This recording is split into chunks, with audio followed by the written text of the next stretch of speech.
वाराणसी संसदीय क्षेत्र से लगातार तीसरी बार प्रत्याशी बनने पर पीएम के स्वागत की भव्य तैयारी की गई है। पीएम मोदी पर बाबतपुर से बरेका तक 28 किलोमीटर लंबे रूट पर पुष्प वर्षा की जाएगी।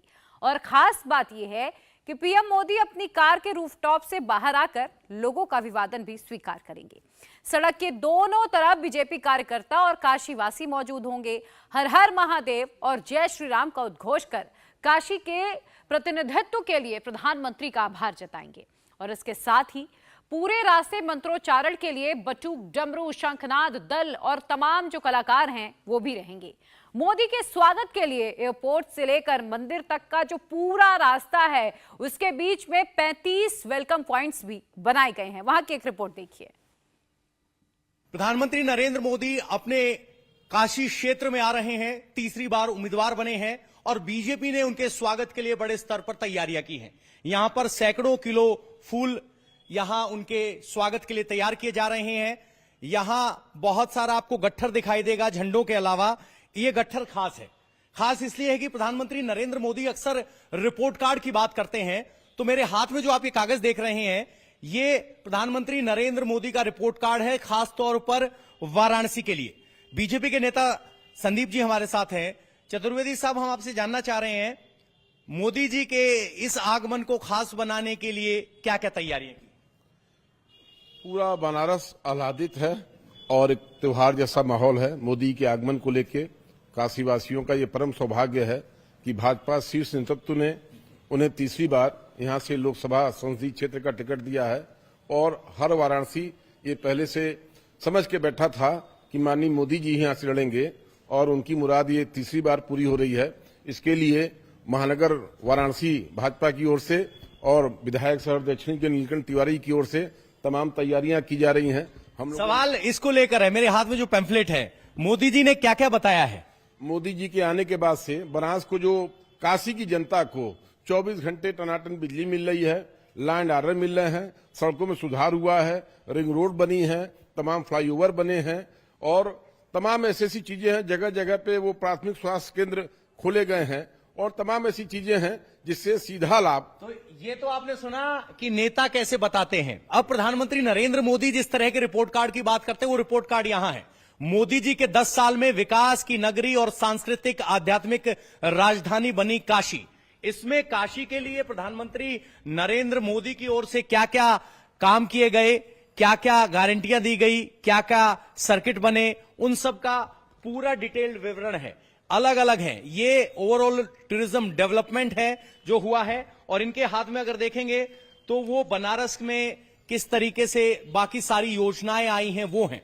तो प्रधानमंत्री नरेंद्र मोदी कहते हैं कि मैं अपना रिपोर्ट कार्ड आगे लेकर जाता हूं और जब वो वाराणसी में अपने मतदाताओं के बीच होंगे तो इस तरह से हजारों मतदाताओं को कार्यकर्ता इस तरह के ये पैम्फलेट बांटते नजर आएंगे जिसमें उनके कार्यकाल के दौरान जो काम हुआ है उसका जिक्र होगा। यानी प्रधानमंत्री नरेंद्र मोदी का संदेश स्पष्ट है कि भले ही वो प्रधानमंत्री हों, भले ही वो तीसरी बार चुनाव लड़ रहे हों, लेकिन वो किसी भी तरीके से अपनी जिम्मेवारी को हल्के में नहीं लेते और जो जो काम उन्होंने बनारस के लिए किया है वो मतदाताओं के सामने रखकर वोट मांगना चाहते हैं। और सबसे बड़ी बात ये कि काशी विश्वनाथ के दर्शन करने के साथ मानो वो 2024 का बिगुल फूंक रहे हों। 400 पार का नारा है, हकीकत होगा या नहीं ये चुनावी नतीजे बताएंगे, लेकिन कोशिशों में कोई कमी नहीं है। प्रधानमंत्री नरेंद्र मोदी ने पिछले 10 सालों में काशी में विकास के माध्यम से देश दुनिया में एक मॉडल पेश किया है। इस कारण उनके विरोध का जाति धर्म का भेद समाप्त हो गया। जो लोग मोदी से दूरी रखते थे वे भी उनके विकास से नजदीक आने लगे। और यही वजह रही है कि मोदी के दौरे को लेकर पूरे बनारस में लोगों में उत्साह नजर आ रहा है।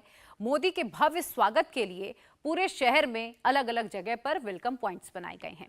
बाबतपुर एयरपोर्ट, हरहुआ चौराहा, शिवपुर चौराहा, अर्दली बाजार, कचहरी चौराहा, लहतारा चौराहे से आगे मुंडीवाडी चौराहा, बीएमडब्ल्यू गेट, इन पॉइंट्स पर बड़ी संख्या में लोग एकत्र होकर पीएम मोदी का भव्य स्वागत करेंगी।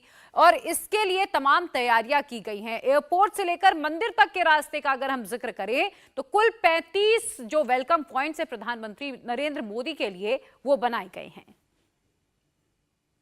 प्रधानमंत्री नरेंद्र मोदी तीसरी बार सांसद का नाम डिक्लेयर होने के बाद पहली बार बनारस आ रहे हैं। आपको बनारस कैसे बदलता हुआ दिखाई दिया? और बनारस जब से मोदी जी ने आए यहाँ पर, यहाँ की हवाई बदल गई है, यहाँ की लोगों की सोच बदल गई है। मैं देखिए पहले बाजार में जो थी रौनक इस तरह की नहीं थी, है ना। अब देखिए कितना रौनक आ गया बाजारों के अंदर, लोगों के अंदर उमंग है, एक ताजगी है। और वो जो बनारसी पना है यहाँ का, कि कहते कि पान बनारसी खाए तो भंग में रंग में रहता है लोग बाग, तो उस तरह से यहाँ पे सब लोग हैं। और वही मौज है जो मोदी जी चाहते हैं, वो उनको इस बार भी शायद सफलता के रूप में प्राप्त होगा। सफलता के आप कह रहे हो बहुत बदल गया, क्या क्या बदला? आप तो कहाँ से हैं? कब?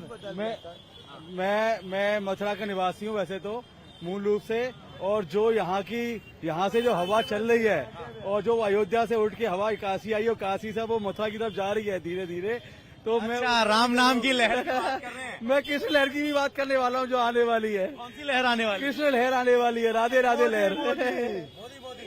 घर घर मोदी। अरे कृष्ण लहर की बात कर रहे हैं, मोदी लहर की बात कर रहे हैं। प्रधानमंत्री नरेंद्र मोदी यहाँ तीसरी बार उम्मीदवार बनने के बाद पहली बार पहुंच रहे हैं।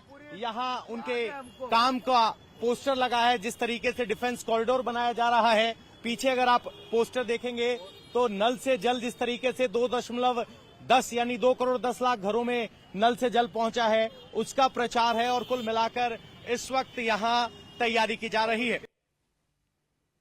प्रधानमंत्री नरेंद्र मोदी बनारस के बरेगा गेस्ट हाउस में आज रात विश्राम करेंगे और उसके बाद कल आजमगढ़ के लिए रवाना होंगे।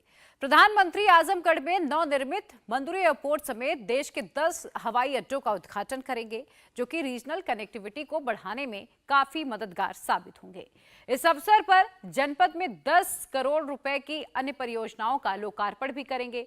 पीएम मोदी इसके साथ ही दक्षिण भारत के 3 हवाई अड्डों का भूमि पूजन भी आजमगढ़ से करेंगे। पीएम मोदी देश के अलग अलग एयरपोर्ट्स के नए टर्मिनल के विस्तारीकरण का भी शिलान्यास करेंगे। इन टर्मिनल का विस्तार होने से एक साथ 7-8 विमान आसानी से उड़ान भर पाएंगे। इसके साथ ही एयरपोर्ट पर पैसेंजर्स कैपेसिटी में भी इजाफा होगा। प्रधानमंत्री मोदी आजमगढ़ में बने महाराजा सुहेलदेव महाविद्यालय का भी लोकार्पण करेंगे। आजमगढ़ से पीएम उत्तर प्रदेश को 42,000 करोड़ की विकास परियोजनाओं की सौगात देंगे।